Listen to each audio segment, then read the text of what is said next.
If death wants me, it will have to take me away from you first. The words were barely more than a whisper, yet they carried enough strength to silence the grand royal chamber. Claire Bennet tightened her trembling fingers around her husband's hand as the moonlight spilled through the towering crystal windows, painting silver across the pale blankets that surrounded Alpha King Adrian Ashford. Only 3 months ago, everyone had believed she would become the kingdom's youngest widow. Now, for the first time, the man who had long accepted his fate was refusing to surrender it. His breathing remained shallow, but his piercing blue eyes never left hers, holding on to her with a determination she had never seen before. Around them, royal physicians exchanged worried glances while elders quietly lowered their heads, unable to explain why the ancient curse seemed to grow restless whenever Claire stood beside him. The scent of winter pine drifted through the open balcony doors, mixing with the faint aroma of healing herbs that had become part of the palace itself. Claire wanted to tell him everything would be all right, yet the words refused to come. She could only squeeze his hand a little tighter. Then everything changed. 3 months earlier. Claire had never imagined that a single royal letter could erase every plan she had ever made. The parchment arrived just before sunrise, sealed with the silver crest of the Ashford kingdom. Her father did not even finish reading before his shoulders collapsed beneath invisible weight. Their family's debts had become impossible to repay after 2 years of failed harvests, and the council had offered only one solution. Claire would marry Alpha King Adrian Ashford. No celebration followed the announcement. No joyful music echoed through their modest home. Instead, neighbors gathered outside in uneasy silence, whispering as though she were already attending her own funeral. Everyone knew the stories. The Alpha King had once been the strongest leader among every northern pack, respected for his wisdom instead of fear. Then the mysterious illness came. Every healer failed. Every sacred ritual ended the same way. His strength faded. With each passing moon until even walking across the throne room became exhausting. Rumors spread faster than truth. Some claimed he had angered the moon goddess. Others insisted a forgotten curse had finally awakened inside the royal bloodline. No one truly knew. They only knew he was dying. Claire stood quietly by the bedroom window that night, staring toward the distant mountains where the royal palace rested beneath the moonlight. She was only 23 years old. She had dreamed of choosing love for herself someday, of laughing with someone who looked at her as though she mattered.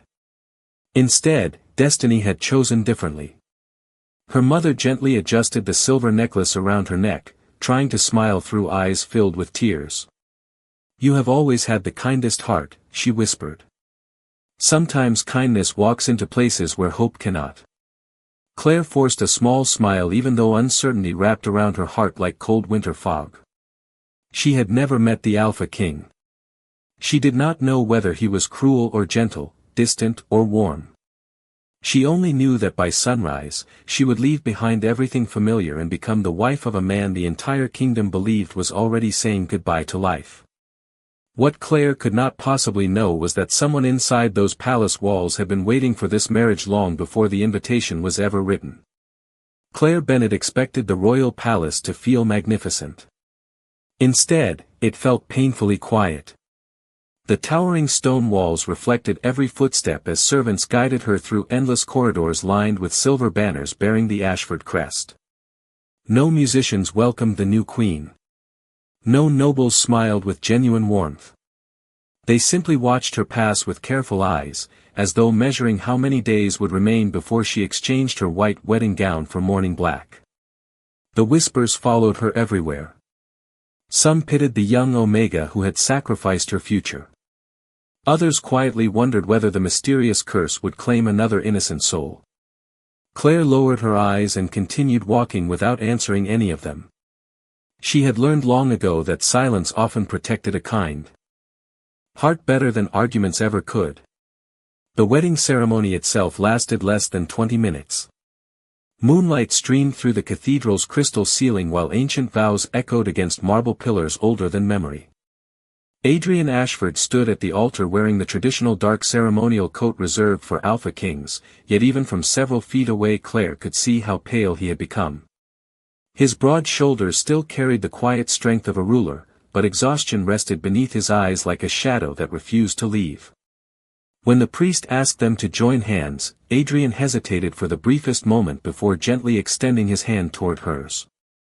His touch was unexpectedly warm despite the illness everyone feared. He never smiled. He never looked away. He simply fulfilled every vow with calm dignity, as though accepting another responsibility instead of celebrating a marriage. When the ceremony ended, the gathered nobles bowed respectfully to their king before quickly leaving the hall. Celebration never came. Even the flowers decorating the cathedral seemed strangely restrained, white roses and winter lilies arranged with elegant simplicity rather than joyful abundance. Claire realized the palace had stopped preparing for happiness long ago. That evening she was escorted toward the royal residence where she expected to begin her new life as Adrian's wife. Instead, the head steward quietly opened a pair of carved oak doors leading to an elegant bedroom overlooking the northern gardens. "These chambers have been prepared for your majesty," he explained softly. Claire blinked in confusion. "Are these the king's rooms?" The elderly steward respectfully lowered his head. "No, your majesty. His majesty insisted that you have your own private quarters." Before Claire could ask another question, the steward added something that surprised her even more. "The king asked that you never feel obligated to care for him. He wishes you complete freedom inside the palace." The door closed behind her, leaving only silence and the distant sound of wind moving through the ancient gardens below. Claire slowly walked across the room, touching the polished wooden furniture and neatly folded blankets that someone had prepared with remarkable care. Nothing here felt like a prison. Yet it did not feel like a marriage either. Later that night curiosity quietly overcame uncertainty. Wrapped in a light shawl, Claire wandered through the palace library searching for a book that might calm her restless thoughts. As she turned a corner, she noticed a faint glow spilling beneath a half-open doorway. Inside, Adrian sat completely alone beside a crackling fireplace with several official reports spread across his desk. A physician stood nearby, preparing another cup of herbal medicine. Adrian accepted it without complaint, took a slow sip, then quietly dismissed the physician with a grateful nod. The moment the door closed, he leaned back and closed his eyes, his steady composure finally giving way to visible fatigue. Claire remained hidden in the hallway, watching only for a second before quietly stepping away. She had expected to meet a distant king surrounded by luxury and pride. Instead she had found a lonely man carrying the weight of an entire kingdom while everyone silently counted the days until he was gone. As she returned to her room, neither of them noticed another pair of eyes observing from the shadows across the corridor, and a faint smile slowly appeared on the stranger's face. The following morning, the palace awakened beneath a blanket of pale mist that drifted through the northern gardens like silent spirits. Claire Bennet stood on the stone balcony outside her chambers, breathing in the crisp mountain air as bells echoed softly across the valley below. Everything looked peaceful from a distance. The fountains shimmered beneath the first light of dawn. White doves circled the tallest towers before disappearing into the brightening sky. Yet beneath that quiet beauty, she sensed an invisible sadness woven into every corner of the kingdom. Servants moved carefully through the corridors with respectful voices. Guards stood proudly at every entrance, but even they carried expressions that suggested hope had become something fragile. After breakfast, Claire decided she could not spend another day hiding inside unfamiliar rooms. She asked permission to visit the palace library, hoping to learn more about the history of the Ashford family. The elderly librarian greeted her with surprising warmth and quietly pointed her toward a collection of royal journals and historical records that filled an entire circular chamber beneath an enormous stained glass ceiling. Hours slipped away as Claire carefully turned page after page. Every account described Adrian Ashford as a remarkable leader. He had settled disputes between neighboring pacts without unnecessary conflict. He had rebuilt villages after harsh winters and opened the royal granaries whenever food became scarce. Ordinary citizens praised his fairness, and even rival alphas respected his wisdom. None of those stories resembled the tragic rumors that had reached her hometown. Then Claire found something different. Hidden inside an old leather journal was a faded entry written by the former royal physician nearly 12 years earlier. The words caught her attention immediately. His Majesty shows no signs of ordinary illness. His strength disappears without natural cause. Every examination leaves more questions than answers. Claire frowned. She continued reading. Healing herbs fail. Moon rituals fail. Spiritual blessings fail. It is almost as though something is feeding upon his life instead of sickness consuming it. A chill traveled down her spine. That was not how diseases were described. She searched through several additional records and found similar observations written by different healers over the years. None of them agreed on a diagnosis, but one phrase continued appearing again and again. Ancient curse. Before she could read further, another hand gently closed the journal. Claire looked up in surprise to find an elderly woman dressed in deep blue robes standing beside her. Silver hair framed a kind but cautious face.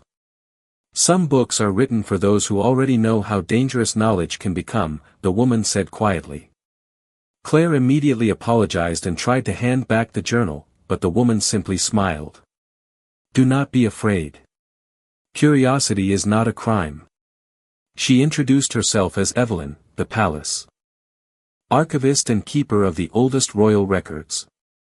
Claire hesitated before asking the question that had been growing louder inside her heart. Is the king truly dying? Evelyn remained silent for several moments as sunlight filtered through the stained glass above them, casting shifting colors across the ancient shelves. Finally she answered with careful honesty. Everyone believes they understand what is happening to His Majesty. Very few actually do. Claire lowered her voice.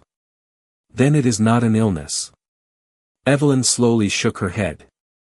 If it were an illness, someone would have cured him years ago. The old woman glanced toward the closed library doors before speaking even more softly.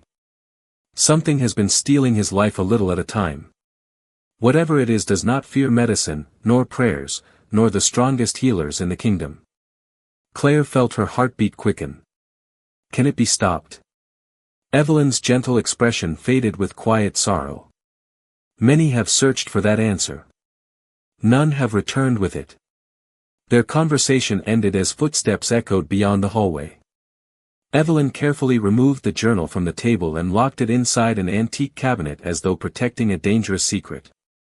Before leaving, she leaned close enough for only Claire to hear one final sentence. If you truly wish to help the king, stop asking who benefits from his death and begin asking who benefits from keeping him alive just long enough. Claire watched the elderly archivist disappear between the towering shelves, her words lingering long after the room had fallen silent, while somewhere beyond the library walls, someone quietly closed another door before slipping unnoticed into the shadows. Claire Bennet could not forget Evelyn's final warning. The words echoed through her thoughts long after she left the library, following her through every marble hallway and every quiet courtyard. Someone wanted the Alpha King to remain alive, but only for a little while longer. It was not a sentence that inspired hope. It was a riddle wrapped in fear. Yet Claire refused to let uncertainty harden her heart. She had spent too many years watching difficult seasons pass over her family. To believe kindness depended on certainty.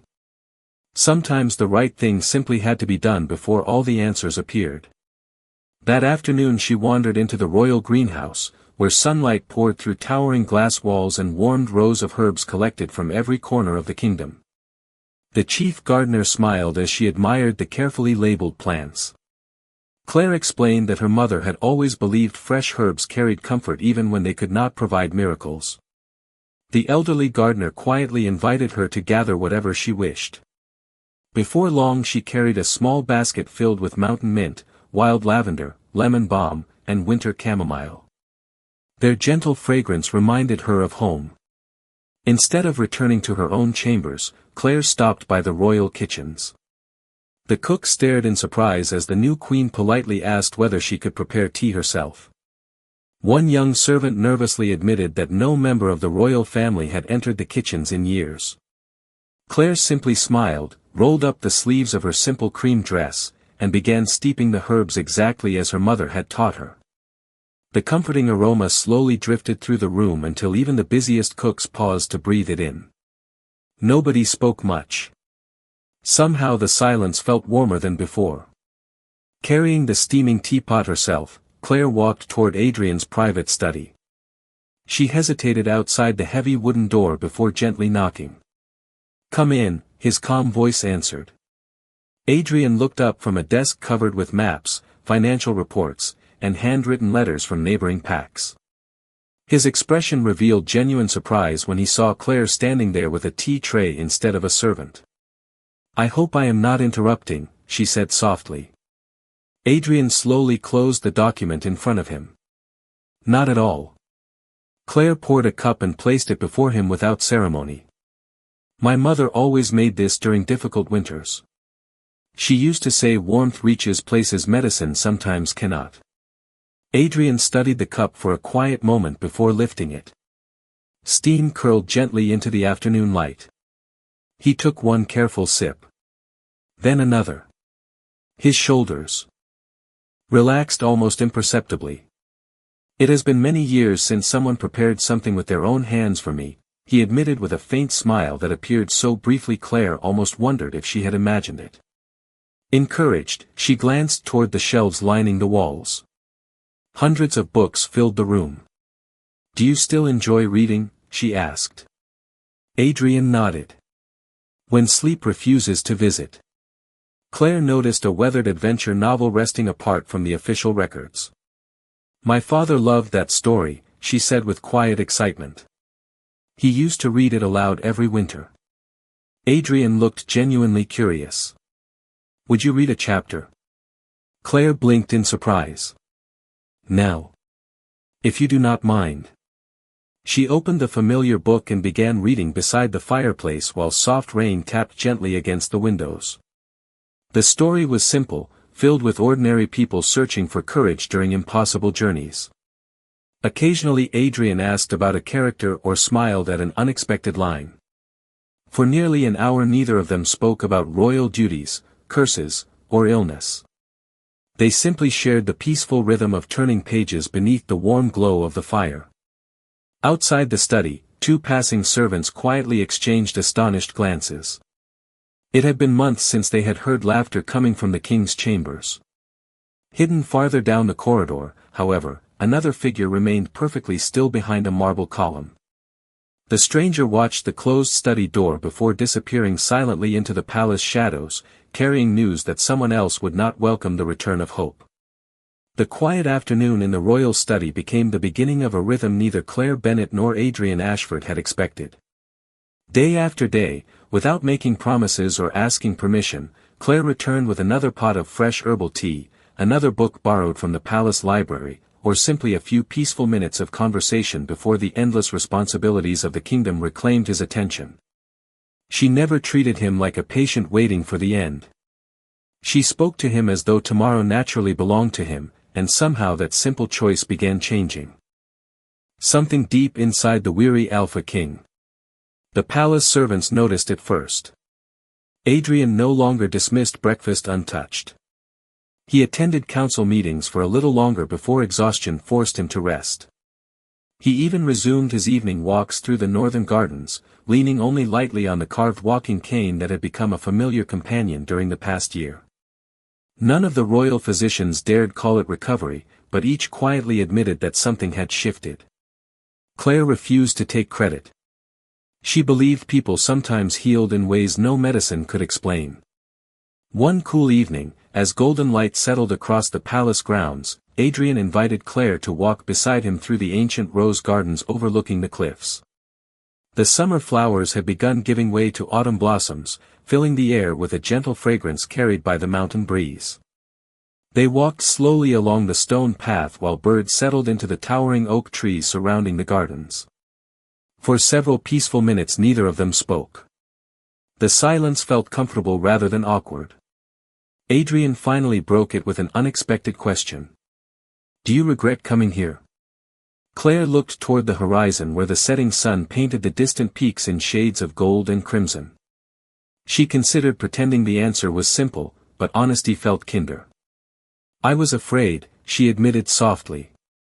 I thought I was walking into a palace where hope no longer lived. Adrian lowered his eyes with a faint, knowing smile. You were not entirely wrong. Claire gently shook her head. No. I was. Hope was here. It was simply waiting for someone to notice it again. Adrian stopped walking. The evening breeze stirred his dark hair as he studied her face with quiet curiosity. Everyone else speaks to me as though I am already becoming a memory. His voice remained calm, but the sadness beneath it was impossible to miss. You never do. Claire smiled gently. Because you are standing beside me. For the first time since their marriage, Adrian laughed. It was not loud, nor dramatic, only a brief, genuine sound that carried across the empty garden like sunlight breaking through. Heavy clouds. Claire found herself smiling in return without realizing it. Somewhere nearby, two gardeners paused their work and exchanged astonished glances. Months had passed since anyone had heard their king laugh. As twilight settled over the palace, Adrian led Claire toward a stone overlook where the entire valley stretched beneath them. Hundreds of tiny lights flickered to life in the villages below as families gathered for supper inside warm homes. Adrian rested both hands upon the ancient railing. Every light represents people depending on this kingdom, he said quietly. For a long time I convinced myself they would be better prepared without me. Claire stepped beside him until they were looking at the same peaceful view. And now? She asked. Adrian remained silent for several moments before answering with complete honesty. Now I find myself wondering what next winter might look like. Claire turned toward him, surprised by the quiet hope hidden inside those words. Adrian noticed her expression and smiled again, this time without effort. It is strange, he admitted. I spent years waiting for life to end. Then someone arrived carrying tea instead of miracles, and suddenly I began making plans again. Neither of them noticed the hooded messenger watching from the upper balcony of the western tower. The stranger quietly tucked away a folded letter before disappearing into the darkness, carrying news that the king's fading spirit was beginning to return, and somewhere far beyond the palace walls, another player quietly decided that hope had already lasted far too long. The first snowfall arrived earlier than anyone expected. Fine white flakes drifted across the palace gardens, covering the stone pathways where Claire Bennet and Adrian Ashford had walked together only days before. The kingdom welcomed the season with quiet celebration, but inside the royal palace an uneasy tension slowly returned. The physicians could not explain it. Although Adrian continued eating, reading, and attending council meetings, there were mornings when all the strength he had regained seemed to vanish without warning. It happened suddenly, almost as though an unseen hand reached across the distance and quietly stole the life from his body one breath at a time. Claire noticed the pattern before anyone else did. The difficult days always followed the arrival of sealed letters delivered by unfamiliar messengers. Adrian never allowed anyone to read them. He thanked the couriers politely, locked himself inside his private study for an hour, then emerged noticeably weaker than before. She did not accuse anyone. She simply watched. One evening, after another exhausting council session, Adrian excused himself earlier than usual. Claire waited until the servants finished clearing the dining hall before quietly carrying another pot of warm herbal tea toward his chambers. As she approached, she heard voices through the slightly open study door. One belonged to Adrian. The other belonged to Evelyn, the elderly royal archivist. Claire hesitated, intending to leave without interrupting, but Adrian's next sentence stopped her. If there truly is no other choice, he said calmly, then the ritual must never involve her. Evelyn answered with visible sadness. Your Majesty, the ancient records describe only one path. The moon bond willingly shared between husband and wife can interrupt the curse, but the cost falls upon the one whose heart freely offers itself. Silence followed. Claire remained frozen outside the doorway. Finally Adrian spoke again, his voice quiet but unwavering. Then burn every page describing it. I will not allow Claire to carry my burden. Claire slowly stepped back before either of them noticed she had been there. Her heartbeat echoed louder than the winter wind outside the palace windows. That night sleep never came. Instead she returned to the library long after midnight, carrying only a single candle. The enormous room stood empty except for rows of ancient books stretching into darkness. She searched carefully until she found the cabinet Evelyn had locked several days earlier. It remained secured, but another shelf nearby held copies of older ceremonial records. Hours passed before Claire finally uncovered a weathered manuscript describing forgotten moon blessing traditions. Most of the faded pages had become unreadable with age, yet one passage remained remarkably clear. True love freely given may stand between shadow and soul. The willing heart may become the bridge through which life returns. Claire continued reading until she reached the final sentence. The one who offers the bond must accept that destiny may never remain the same again. No explanation followed. No comforting details appeared beneath those words. The page simply ended. Claire closed the book and rested both hands upon its worn cover. She finally understood why Adrian wanted the records hidden. Somewhere within the palace existed a ritual that might save him, but only if someone who truly loved him willingly accepted an unknown sacrifice. Tears gathered in her eyes, not from fear, but from the realization that Adrian had already made his decision without asking anything from her. He would rather lose his own future than risk hers. As dawn slowly colored the eastern sky, Claire returned the manuscript to its place and quietly wiped away the tears that had escaped despite her determination. Her answer came with unexpected peace. If the time ever arrived, she already knew what she would choose. What Claire did not realize was that someone hidden behind the towering library shelves had witnessed everything. The stranger waited until she disappeared before stepping into the empty aisle, lifting the ancient manuscript with a satisfied smile, and softly whispering, "Now she knows exactly what we wanted her to find." Claire Bennet carried the secret alone for 3 days. She smiled when Adrian thanked her for another cup of herbal tea. She listened patiently as he discussed winter grain reserves with his advisors. She even laughed softly when he insisted on finishing their evening walks despite the growing snow. Yet beneath every ordinary moment lived the memory of the ancient manuscript hidden inside the royal library. If the ritual truly existed, she had already decided she would not hesitate. Adrian could never know. She understood him too well now. He would choose his kingdom last if it meant protecting her first. The fragile peace inside the palace ended on the morning of the Winter Council. Every noble alpha, elder, and provincial leader gathered beneath the great domed chamber where generations of Ashford rulers had governed the northern pacts. Crystal chandeliers reflected across polished marble while banners bearing silver wolves hung proudly from towering columns. Claire quietly took her place beside the royal throne, noticing how pale Adrian appeared despite his composed expression. His breathing remained steady, but she recognized the faint exhaustion hidden behind his calm eyes. The council had barely begun discussing trade routes when Adrian suddenly paused. One hand rested against the carved arm of the throne as though gathering strength before continuing. The room fell silent. Several elders exchanged worried glances they believed no one noticed. Claire instinctively leaned slightly toward him, saying nothing, allowing only her quiet presence to reassure him. Adrian gave her the smallest nod before finishing his remarks with the same dignity that had earned his people's respect years before. The meeting ended earlier than planned. As nobles slowly departed, one voice unexpectedly echoed across the nearly empty chamber. "Perhaps it is time the kingdom prepared for new leadership." The words came from Lord Victor Blackwood, one of the wealthiest council members whose influence had steadily expanded during Adrian's long illness. His tone remained perfectly polite, but every person in the hall understood the meaning behind the suggestion. "The people deserve certainty," Victor continued smoothly. "No kingdom should depend upon miracles." A heavy silence settled over the chamber. Claire felt anger rise inside her, but Adrian calmly stood before she could speak. Though visibly tired, the Alpha King remained every inch the ruler his people remembered.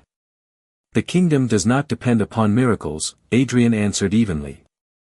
It depends upon loyalty. Victor offered a respectful bow that never reached his eyes. Of course, Your Majesty. Loyalty also requires preparing for every possibility. Several council members quietly lowered their heads, unwilling to challenge either man. Claire sensed the conversation had never truly been about succession.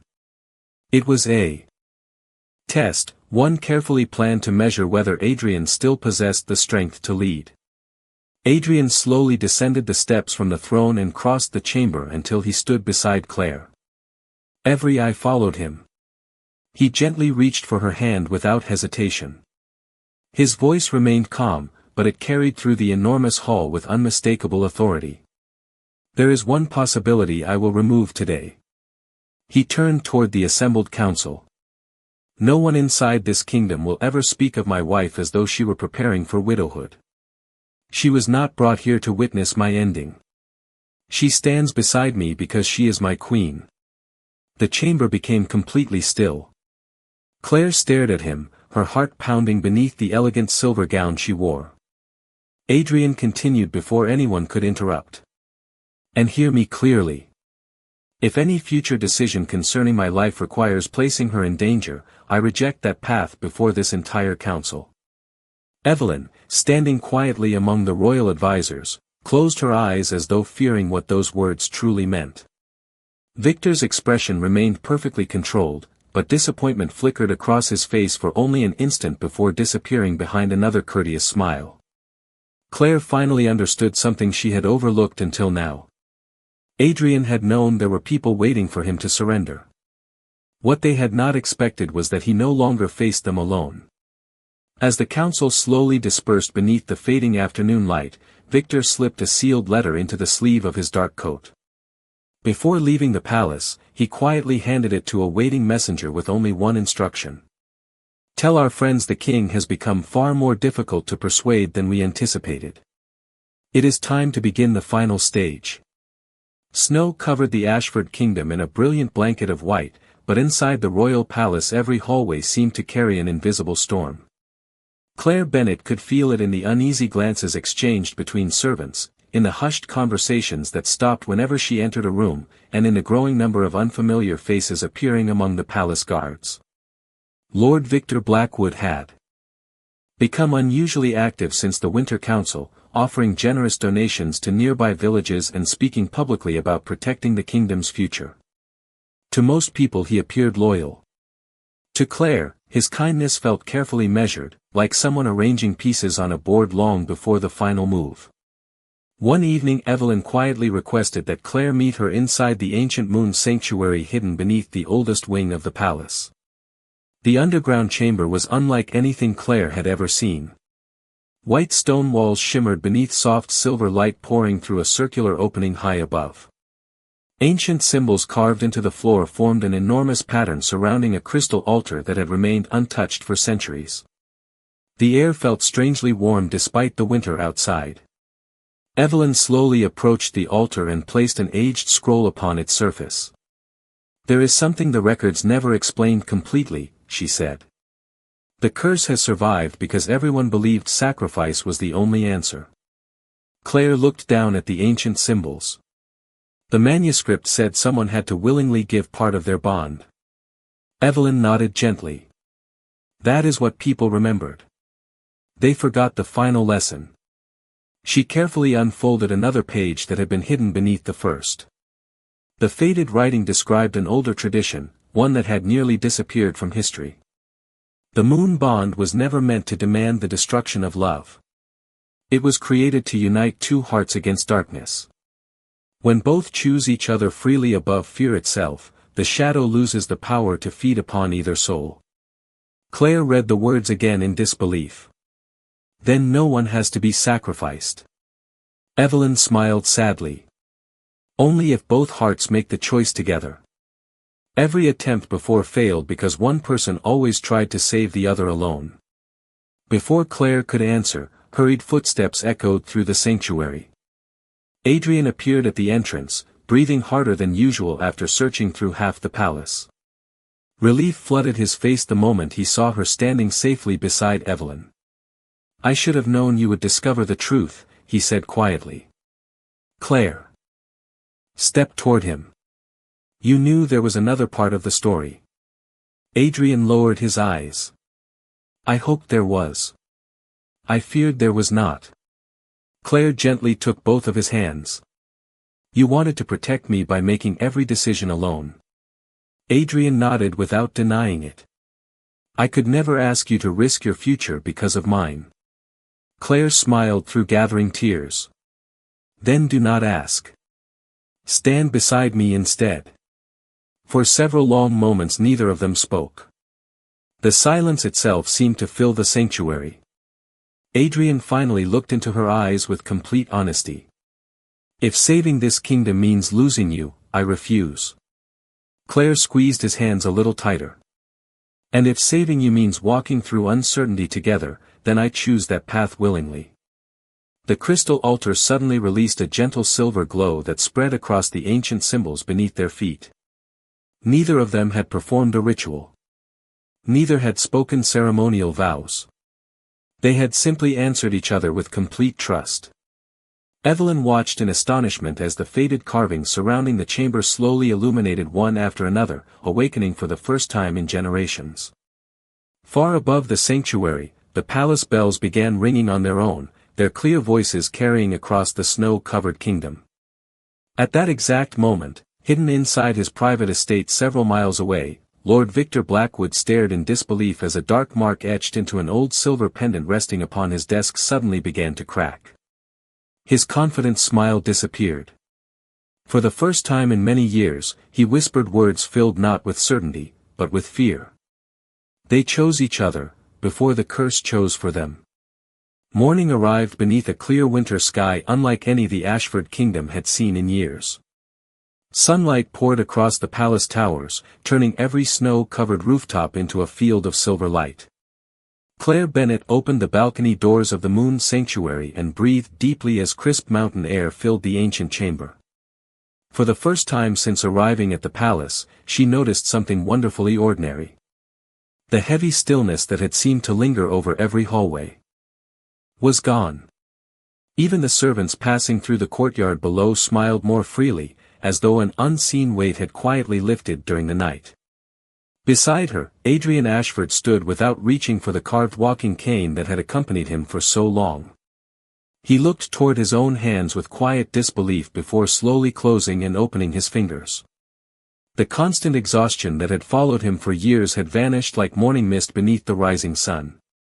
He drew a long, steady breath and laughed softly, not because of some dramatic miracle, but because breathing itself no longer felt like a struggle. Claire turned toward him, tears shining in her eyes. Neither of them spoke.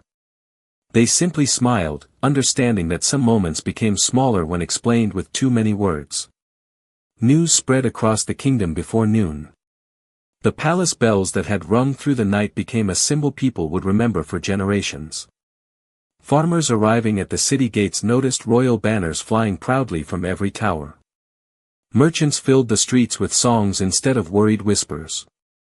Children played in the snow while parents looked toward the palace with hopeful faces they had almost forgotten how to wear. During the afternoon Adrian summoned the full royal council once again. Every noble, elder, and provincial leader returned to the great hall expecting another discussion about succession. Instead they found their king walking confidently across the chamber without assistance. Surprise spread through the gathering like sunlight breaking through storm clouds. Lord Victor Blackwood struggled to hide his shock, but even careful smiles could not disguise disappointment this time. Adrian stopped before the throne yet made no move to sit upon it. Instead he extended his hand toward Claire, inviting her to stand beside him before the entire kingdom. Months ago, he began calmly, many believed this marriage existed only to satisfy duty. I believe that as well. He looked toward Claire with unmistakable warmth. I was wrong. The chamber remained completely silent. This kingdom has been protected by courage for generations, Adrian continued. I believed. Courage meant carrying every burden alone. My queen taught me that true strength allows someone to walk beside you. Claire felt her heart swell as he gently placed a simple silver ring into her hand. It was not the ceremonial ring they had exchanged during their political wedding. This one had been crafted by the royal jewelers only days earlier after Adrian quietly requested it in secret. He smiled with the same gentle expression she had first seen in the rose garden. The first time we married because others chose our future. Today, before everyone who serves this kingdom, I choose you freely. Claire slipped the ring onto his hand before he placed its matching band upon hers. Warm applause slowly filled the hall until every voice joined together in joyful celebration. Even many who had once doubted the marriage found themselves smiling. Across the room, Lord Victor quietly lowered his head, understanding that influence built upon fear could not survive where hope had returned. Without accusation or spectacle, his plans simply lost their power because the people no longer searched for someone to replace their king. They had witnessed their king become whole again. As evening settled over the kingdom, Adrian and Claire stood together upon the palace balcony overlooking thousands of glowing lights stretching across the snowy valley. Adrian gently wrapped a warm cloak around Claire's shoulders before taking her hand once more. 3 months ago, he said softly, I believed my story was ending. Claire leaned against him with a peaceful smile. No, she whispered. It was only waiting for the right beginning. Above them, the full moon shone brighter than anyone could remember, bathing the kingdom in quiet silver light while the laughter rising from the villages below carried a simple truth farther than any royal decree ever could. Love had never defeated destiny by demanding miracles. It had simply refused to surrender hope.